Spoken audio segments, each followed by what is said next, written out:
নমস্কার, আমি Paritosh Sapui, Indian coin mill Paritosh. বন্ধুরা, একটা লাইক একটা সাবস্ক্রাইব করে দিও।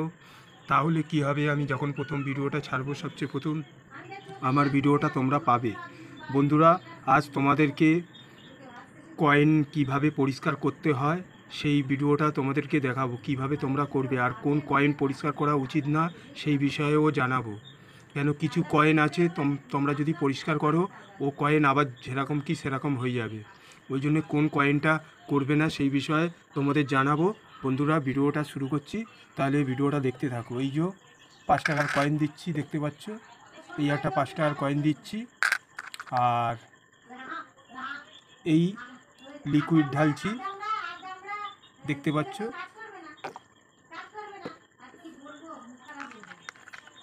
কোনো ব্রাশ ফেরাশ দিয়ে ঘষবে না বন্ধুরা, কোনো ব্রাশ দিয়ে ঘষবে না। ঘষলে তাহলে কি হবে, যখন ব্রাশ দিয়ে ঘষবে এটা দাগ হয়ে যাবে। তোমাদের চোখের সামনে দেখাচ্ছি, আমি অন্য কিছু দিয়ে পরিষ্কার করছি না, কী দিয়ে পরিষ্কার করছি তোমরা অনেকেই বুঝতে পারছো। আর দেখো, পয়সাটা চকচক হয়ে যাচ্ছে। আমার এখানে কোনো ঘষাঘষির কাজ না, ঘষলে দাগ হয়ে যাবে। আমি একটা নর্মাল কয়েনে দেখাচ্ছি, যেহেতু আমার অনেক কয়েন পরিষ্কার আছে, দেখতে পাচ্ছ। ওই জন্যে এই কয়েনগুলো, দুটো কয়েন আমি আমার দোকান থেকে কালেক্ট করে দেখাচ্ছি, এগুলো নর্মাল কয়েন।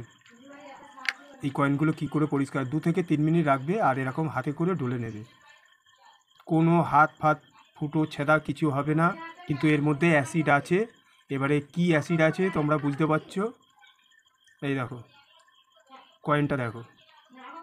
কোনো, বারবার একই কথা বলছি, কোনো দাঁত মাজা ব্রাশ দিয়ে ঘষবে না, দাগ হয়ে যাবে। রেয়ার কয়েন হলে দাগ হয়ে যাবে। বন্ধুরা, দেখছো পরিষ্কার হয়ে যাচ্ছে। তারপরে এরকম পরিষ্কার হয়ে যাবার পর তোমরা কি করবে, এরকম পাশে জল রাখবে, জলের মধ্যে ফেলে দেবে। এই একটা জলের মধ্যে ফেলে দেবে, বেশ 10-15 মিনিট ফেলে রাখতে হবে তোমাদের। বুঝতে পারছো কেন আমি যেটা দিয়ে পরিষ্কার করেছি তার একটা লিকুইড থাকে। এবারে আমি কপারের কয়েনগুলো যেইগুলো পরিষ্কার হয় সেইগুলো দেখাচ্ছি। এই একটা, আর আর একটা যাও আমি পাচ্ছি না, অনেকটা ময়লা ছিল, এই একটা দেখাচ্ছি। এইগুলোও পরিষ্কার হবে, কিন্তু এইগুলো পরিষ্কার না করাই ভালো। এর কারণটা তোমাদেরকে বলে দিচ্ছি।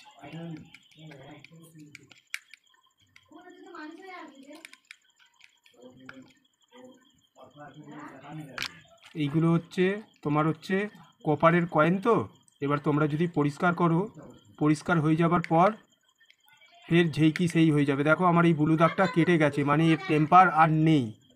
যেহেতু আমি কপারের দিয়েছিলাম বলে ওই জন্য টেম্পার নেই। এই যে হারপিক দিচ্ছি, দেখতে পাচ্ছ,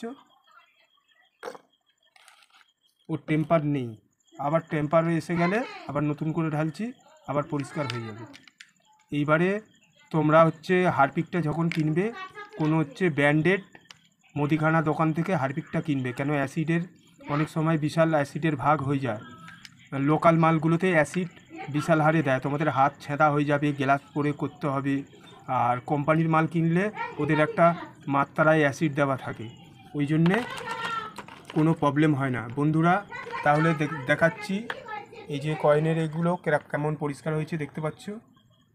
এই দেখো, এইবারে এইগুলোকে সুতির ন্যাকড়া, ভালো ন্যাকড়া হলে এরকম কাপড় ছেঁড়া দিয়ে ভালো করে পরিষ্কার করে শুকনো করে, কিন্তু তোমাদের প্লেন জলে দেওয়ার পর সার্ফ জলে বা শ্যাম্পু জলে ধুয়ে নিতে হবে, নাহলে এখানে একটা লালচে দাগ আসবে। আর এই যে তামার কয়েন, এইগুলো হচ্ছে গ্রেটিং করাতে হয়।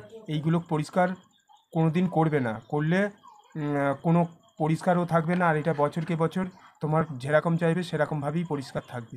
বুঝতে পেরেছো বন্ধুরা? তাহলে কালকের আবার নতুন ভিডিওতে দেখা হবে। কয়েনের কি ভ্যালু দাম যাচ্ছে সেই বিষয়ে জানাবো। নমস্কার, ভালো থাকবেন।